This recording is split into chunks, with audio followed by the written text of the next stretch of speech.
बिस्मिल्लाहिर्रहमानिर्रहीम। अस्सलाम वालेकुम। 10th क्लास फिज़िक्स का पास पेपर देखेंगे हम इस लेक्चर में। ये जो पास पेपर है ये बहावलपुर बोर्ड का 2024 का है, उसका ग्रुप नंबर 1 है। तो एमसीक्यू नंबर 1 है, which form of energy is sound. Sound energy की कौन सी फार्म है? ये मैकेनिकल फार्म होती है, तो ऑप्शन ए इसका करेक्ट ऑप्शन होगा। एमसीक्यू नंबर 2 है, if T equal 1.99 second then frequency is. अगर टाइम जो है ना ये 1.99 सेकंड है तो फ्रीक्वेंसी बताएं कितनी होगी। तो फ्रीक्वेंसी टाइम पीरियड का रेसिप्रोकल होती है।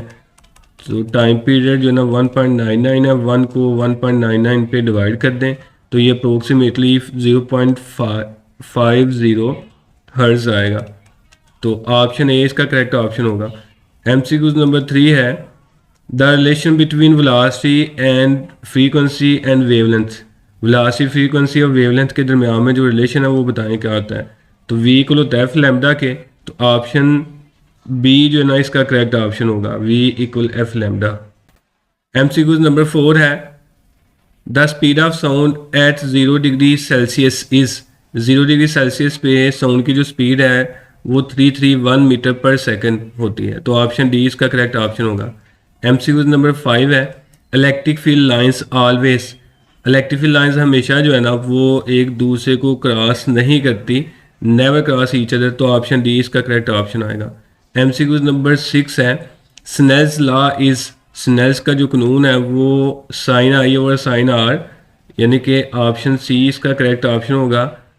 Incidence angle over refraction angle होता है। तो ऑप्शन सी इसका करेक्ट ऑप्शन है। एमसीक्यू नंबर 7 है, the index of refraction depends on.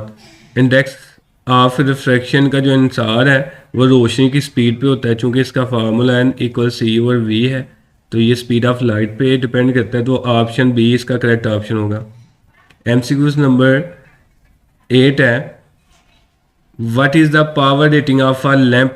Lamp की पावर आपने फाइंड करनी है to 12 volt source when it carries 2.5 ampere current. जबकि हमने इसको 12 वोल्ट के सोर्स के साथ कनेक्ट किया हुआ है और इसमें से 2.5 करंट जो है ना वो पास कर रहा है। तो पावर का फार्मूला पढ़ा हुआ है हमने, सर्किट में होता है आई वी। आई 2.5 है और जो वी है यहाँ पे वो 12 है। तो अगर इन दोनों को हम मल्टीप्लाई करते हैं तो इसका आंसर जो है ना वो 30 आएगा, 30 वाट। ऑप्शन ए इसका करेक्ट ऑप्शन होगा।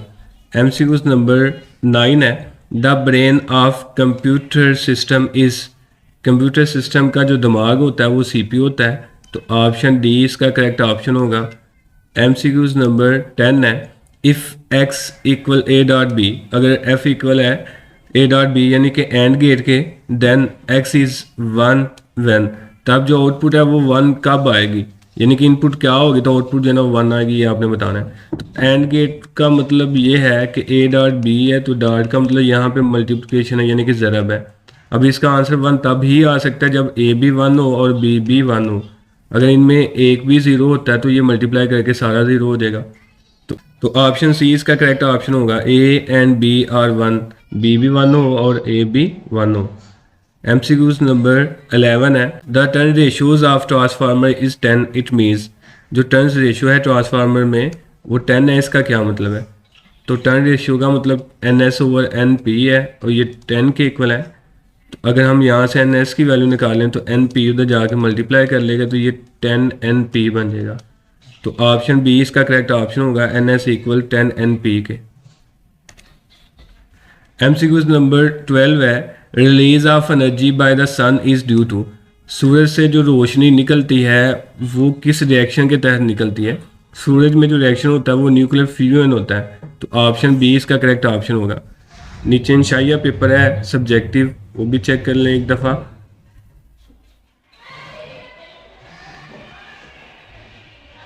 ये जो ना ये सारे पास पेपर के शॉर्ट क्वेश्चन हैं, इनको आप स्क्रीनशॉट इनका ले लें, इनको देख लें, बहुत इंपॉर्टेंट है।